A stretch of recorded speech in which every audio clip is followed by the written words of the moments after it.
नमस्कार प्यारे बच्चों, कैसे हो आप सब। उम्मीद है आप सब अच्छे होंगे। प्यारे बच्चों, आपके एग्ज़ाम आने वाले हैं।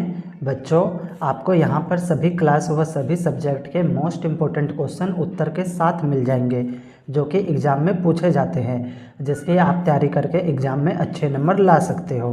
प्यारे बच्चों, अगर आपने अभी तक ये मेरा यूट्यूब चैनल सब्सक्राइब नहीं किया है तो ज़रूर सब्सक्राइब कर ले। ये मेरा नया YouTube channel MTC study point के नाम से है, जिसे आपके प्यार व सपोर्ट की ज़रूरत है। प्यारे बच्चों, पिछली वीडियो में मैंने आपको 2 मोस्ट इम्पोर्टेंट क्वेश्चन उत्तर के साथ कराए थे।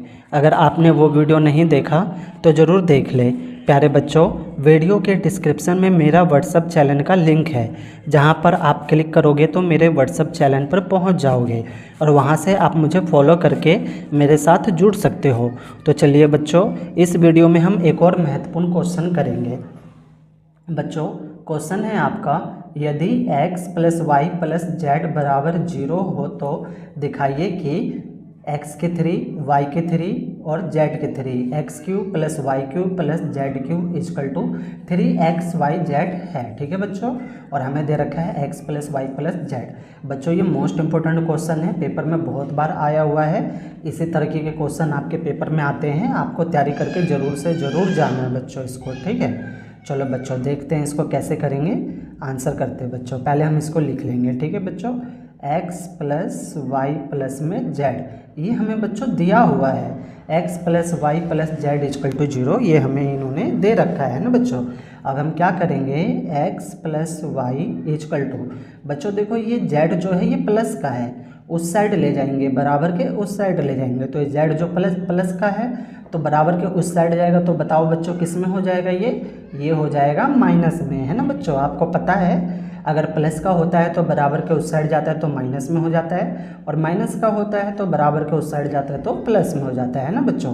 अपोजिट होता है, इतना पता है आपको। ठीक है बच्चों, अब हम आगे करेंगे। आगे हम क्या करेंगे बच्चों, दोनों तरफ घन कर देंगे। ठीक है ना, दोनों तरफ घन करने पर हेडिंग लिखते हैं बच्चों, दोनों तरफ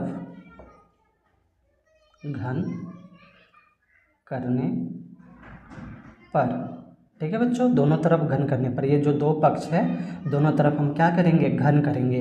अब आपके दिमाग में क्वेश्चन आ रहा होगा कि सर ये हम घन क्यों कर रहे हैं। तो जरा क्वेश्चन को देखो बच्चों, यहाँ पे x के 3 है यानी घन है, यहाँ पे भी x के 3 है, y के 3 है और यहाँ पे z की 3 है ना बच्चों। अगर हम घन नहीं करेंगे तो हमारे ये 3 आएंगे नहीं, इसलिए हमें घन करना पड़ रहा है। ठीक है बच्चों, घन करेंगे तो हमारा ये आ जाएगा। ठीक है, चलो तो हम फटाफट इसको घन करते हैं। उम्मीद है बच्चों आपको समझ में आ रहा होगा यहाँ तक, है ना बच्चों।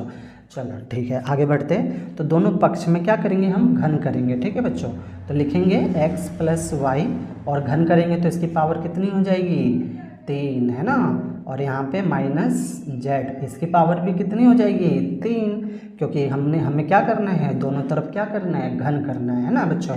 उम्मीद है यहाँ तक समझ में आ रहा होगा। ठीक है ना, कोई डाउट नहीं हो रहा होगा। चलो अब हम आगे करेंगे। ठीक है, अभी तक हमने कुछ किया ही नहीं है, बहुत आसान है। देखो मैथ बहुत आसान होता है बच्चों। ठीक है ना, बस आपको थोड़ा सा इसको टाइम देना पड़ता है। आप थोड़ा सा टाइम दोगे, थोड़ा अच्छे से समझोगे तो आपको बहुत ईजी, आसानी से समझ में आ जाएगा। ठीक है बच्चों, अब देखो अभी बहुत आसान है, अभी देखो कैसे कर लेंगे हम इसको। अब देखो बच्चों, इसको भूल जाओ, ये समझो नहीं है। ठीक है बच्चों, इस पे सिर्फ ध्यान दो। x + y और इसकी पावर कितनी है, 3 है ना बच्चों। और 9th क्लास में आपने अलजेब्रा का जो दूसरा चैप्टर है उसमें आपने एक फॉर्मूला याद किया होगा, x + y की पावर 3 का। ठीक है बच्चों, नहीं याद होगा तो कोई बात नहीं, मैं यहाँ लिख दे रहा हूँ, आप याद कर लेना। और जिन बच्चों को याद है उनके लिए शाबाश, अच्छी बात है, और जिनको नहीं याद है वो याद कर लेना। ठीक है, हमें यहाँ कुछ करना ही नहीं है, हमें बस यहाँ पे इसका बस फॉर्मूला लिख देना है जो हमने याद किया हुआ है। ठीक है बच्चों, तो x + y की पावर 3, इसका फॉर्मूला क्या होता है, इसका फॉर्मूला होता है बच्चों x की 3 + y की 3 प्लस में 3xy ब्रैकेट में x प्लस में y, है ना बच्चों। ये फॉर्मूला होता है ना, बहुतों बच्चों को याद है, लेकिन जिनको नहीं याद है वो याद कर लेना, है ना बच्चों। उम्मीद है यहाँ तक समझ आ रहा होगा बच्चों। हमने बस इसका फॉर्मूला लिखा, कुछ सॉल्व किया नहीं है, कुछ नहीं किया। और बाकी जो ये है इसको हम ऐसे ही रहने देंगे, अभी हम इसको कुछ नहीं करेंगे, है ना। चलो आगे बढ़े बच्चों। उम्मीद है इतना समझ आ रहा होगा, है ना। समझ आ रहा है इतना तो फटाफट लाइक कर दो बच्चों। चलो आगे बढ़ते हैं, ठीक है। अब देखो आगे कैसे करेंगे हम इसको।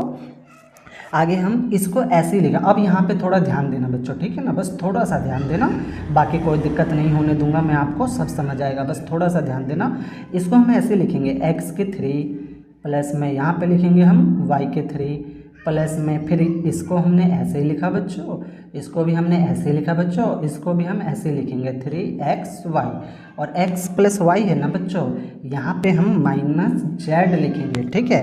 और ये जो इधर का है इसको हम ऐसे ही रहने देंगे, है ना बच्चों। अब आपके दिमाग में एक क्वेश्चन आ रहा होगा कि माइनस जेड कहाँ से आया, जबकि यहाँ तो x प्लस वाई है ना बच्चों। फटाफट कमेंट में बता दो किन किन बच्चों को समझ में आ गया कि माइनस जेड कहाँ से आया, ठीक है। चलो एक बार मैं नीचे कर दे रहा हूँ, आप देख सकते हो, ठीक है ना। आंसर में ही चीटिंग है बच्चों इसका, ठीक है ना, आंसर में ही इसका आंसर है। आंसर को आप ध्यान से देखो, ध्यान से देखो, ध्यान से देखो, मैं इशारा भी कर रहा हूँ। हाँ तो समझ में आ गया ना कहाँ से आया। यहाँ पे ध्यान दो बच्चों, x प्लस वाई बराबर किसके हैं, माइनस जेड के, है ना बच्चों। यानी x प्लस वाई बराबर है माइनस जेड के, तो x प्लस वाई हटा के हम क्या रख देंगे, माइनस जेड रख देंगे। शाबाश, हाँ समझ में आ रहा है ना। चलो ठीक है आगे बढ़ते हैं। तो यहाँ पे हमने x प्लस वाई इसको हटा के क्या रख दिया, माइनस जेड, है ना। और ये ऐसे का ऐसे ही, बस इतना से ध्यान देना था, ठीक है। आगे बढ़े, समझ में आ गया ना, कोई डाउट नहीं है ना कि ये माइनस जेड कहाँ से आया। बहुत अच्छे से समझ आ रहा होगा, ठीक है बच्चों। मेरी वीडियो थोड़ी लंबी होगी बच्चों, मैं बहुत आराम से समझा रहा हूँ, आपको कोई डाउट नहीं होगा, ठीक है ना बच्चों। आराम से समझो, ठीक है, मैथ को टाइम देना पड़ता है। चलो आगे बढ़े। अब हम इसको ऐसे लिख लेंगे, x के 3 प्लस वाई 3। अब देखो बच्चों ये प्लस और ये माइनस, बताओ फटाफट, प्लस माइनस क्या होता है, क्या होता है, क्या होता है, माइनस होता है ना बच्चों। शाबाश, आप सारे होशियार हो गए हो। तो माइनस होता है, तो माइनस में फिर 3 का 3, फिर हो जाएगा आपका x y और z, है ना बच्चों। आगे बढ़ेंगे और ये इसको हम अभी ऐसे ही रहने देंगे, इसको हम कुछ नहीं कर रहे हैं, ठीक है ना। ये हमारा साथ में ऐसे ही चल रहा है, ठीक है बच्चों। यहाँ तक समझ में आया होगा। आगे बढ़े अब। चलो अब कुछ नहीं है, अब बस ख़त्म खेल, आंसर आ गया हमारा। देखो अब इसको लिख लेंगे x के 3, ये सिद्ध हो जाएगा हमारा बच्चों। इसको लिख लेंगे y की 3, ठीक है बच्चों। अब एक चीज़ देखो, ये माइनस का है ना, ये आपका माइनस का है और बराबर के उस साइड है, तो इसको हम बराबर के, ये जो बराबर है इस साइड लाएंगे, ठीक है बच्चों, बराबर के इस साइड लाएंगे। तो ये माइनस का है, बराबर के इस साइड आएगा तो किस में हो जाएगा, हो जाएगा आपका प्लस में। माइनस का तो इधर आएगा प्लस में, तो प्लस का z की 3। उम्मीद है इतना समझ आ रहा होगा। फिर बराबर लगा देंगे और ये जो है ये किस में है आपका, ये है माइनस में। तो जब ये बराबर के उस साइड जाएगा, देखो बच्चों इसको हम बराबर के इधर लाए हैं और इसको हम बराबर के उधर ले जाएंगे, तो ये जो हमारा माइनस का है उस साइड जाएगा तो किस में हो जाएगा, इसमें हो जाएगा प्लस में, है ना, 3xy और z, है ना बच्चों। और ये हो गया हमारा प्रूव्ड। देखो बच्चों कितने आसानी से हमने इसको प्रूव कर दिया, आपको लगा भी नहीं होगा कि ये प्रूव हो गया। कुछ नहीं है सवाल में, बस आपको समझ आना चाहिए और समझाने का तरीका होना चाहिए, है ना बच्चों। आप देखो यही हमें प्रूव करने के लिए दिया इन्होंने क्वेश्चन में। देखो x के 3 प्लस वाई के 3 प्लस में z के 3 इक्वल टू 3xyz, और यही हमने यहाँ पे क्या किया है, प्रूव कर दिया, है ना बच्चों। सेम देखो कुछ भी नहीं, कितना आसान क्वेश्चन है ना बच्चों। उम्मीद है बच्चों आपको समझ में आ रहा होगा, ठीक है बच्चों। समझ में आ रहा है तो फटाफट लाइक कर दो, और अगर कहीं पर भी कोई डाउट है ना बच्चों तो वीडियो को एक बार और प्ले करके देखना, आपके सारे डाउट क्लियर हो जाएंगे, कहीं पर भी कोई डाउट नहीं रहेगा, ठीक है बच्चों। ओके, धन्यवाद बच्चों।